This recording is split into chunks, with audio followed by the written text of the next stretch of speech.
नमस्कार मित्रांनो, मागेल त्याला सौर कृषी पंप योजनेची जी काही वेबसाईट आहे, या वेबसाईटवर काही बदल हे करण्यात आलेले आहेत.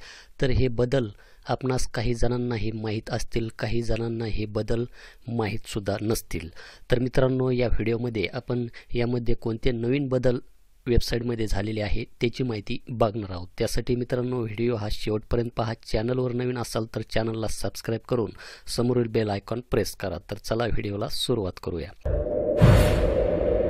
तर सर्वप्रथम आपल्याला जी काही वेबसाईट आहे मागेल त्याला सौर कृषी पंप योजनेची, या वेबसाईटवर आल्याच्यानंतर मित्रांनो आपणास येथे बेनिफिशरी सर्व्हिसेसमध्ये ॲप्लाय या बटनावर जर आपण क्लिक केलं तर ॲप्लाय या बटनावर क्लिक केल्याच्यानंतर यामध्ये आपण सुरुवातीला अर्ज भरता वेळेस पाहिलेले असेल की यामध्ये अगोदर जे काही पैसे भरून कृषी पंप प्रतीक्षा यादीमध्ये प्रलंबित ग्राहक कृषी पंप विद्युत जोडणीऐवजी सौर कृषी पंप घेण्यास इच्छुक असतील तर त्यांच्यासाठी सुरुवातीला येथे आपणास माहिती भरावी लागत होती.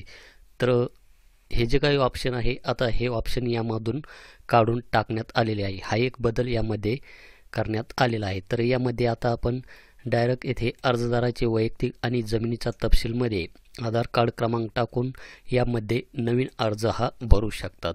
परंतु मित्रांनो, यामध्ये सध्या नवीन अर्ज यामध्ये सध्या भरले जात नाहीत. यामध्ये आपण ही माहिती भरल्याच्या नंतर ज्यावेळेस आपण इथे जमीन मालकाचे नाव इथे शोधण्याचा प्रयत्न केला तर इथे जमीन मालकाचे नाव सध्या यामध्ये दाखवत नाही. तर ही जी काही वेबसाईट आहे, ही वेबसाईट अंडर मेंटेनन्स आहे.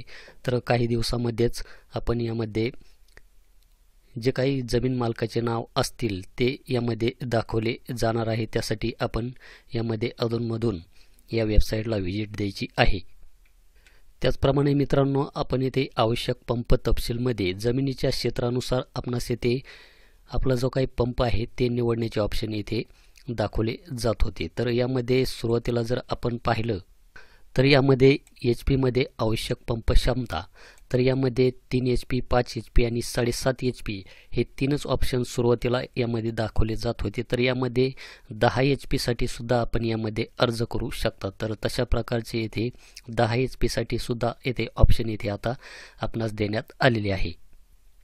त्याचप्रमाणे मित्रांनो, येथे घोषणापत्रामध्ये आपण सुरुवातीला जर पाहिलं तर येथे हा जो काही बॉक्स आहे, अशा प्रकारचे 3-4 बॉक्स आपणास येथे पाहायला मिळत होते. तर आता यामध्ये आता सध्याच्या घडीला आपण जर पाहिलं तर आता येथे फक्त एकच येथे जो काही हा बॉक्स आहे, हे जे काही घोषणापत्र आहे, हे घोषणापत्र आपणास येथे एकच प्रकारचा येथे बॉक्स हा दाखवला जात आहे. तर हा एक बदल यामध्ये नवीन झालेला आपणास पाहायला मिळत आहे. त्याचप्रमाणे मित्रांनो, यामध्ये कसल्याही प्रकारचा बदल मला यामध्ये पाहायला मिळालेला नाही.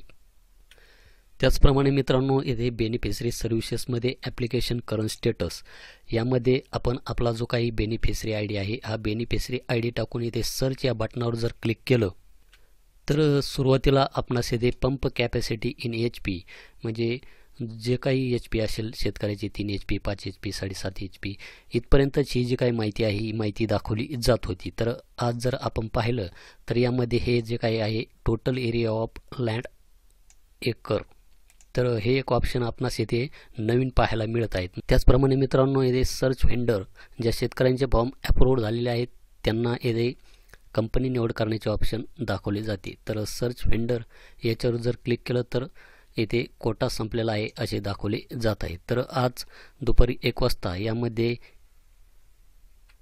यामध्ये श्री सावित्री सोलार ही जी काही कंपनी आहे, ही कंपनी यामध्ये दुपारी आपणास पाहायला मिळत होती. परंतु अर्ध्या तासामध्येच या कंपनीचा कोटासुद्धा संपून गेलेला आहे. तरी आपण आपले जर फॉर्म याच्यामध्ये अप्रूव्ह झालेला असेल तर आपण वेबसाईटला व्हिजिट करणे हे आपले काम आहे. तर यामध्ये कधीही यामध्ये कंपन्यांचा कोटा हा येऊ शकतो. तर अजूनही जर आपण आपली कंपनी निवड करण्याची बाकी असेल, आपला फॉर्म अप्रूव्ह झालेला असेल तर मित्रांनो, आपला जर फॉर्म यामध्ये अप्रूव्ह झालेला असेल आणि आपण जर कंपनी निवडण्याच्या प्रतीक्षेत असताना तर आपण वेबसाईटचा पाठपुरावा आपणास प्रत्येक दिवशी हा करायचा आहे. कारण की अचानक यामध्ये या कंपन्या येऊ शकतात आणि अचानक कंपन्या यामधून गायब होऊ शकतात. कारण की लवकर यामधील जो काही कोटा आहे, हा कोटा हा संपत आहे. तर मित्रांनो, ही होती एक आपल्यासाठी एक महत्त्वाची अशी एक माहिती. तर मित्रांनो, भेटूया अशीच एका नवीन व्हिडिओ नवीन अपडेटमध्ये. धन्यवाद.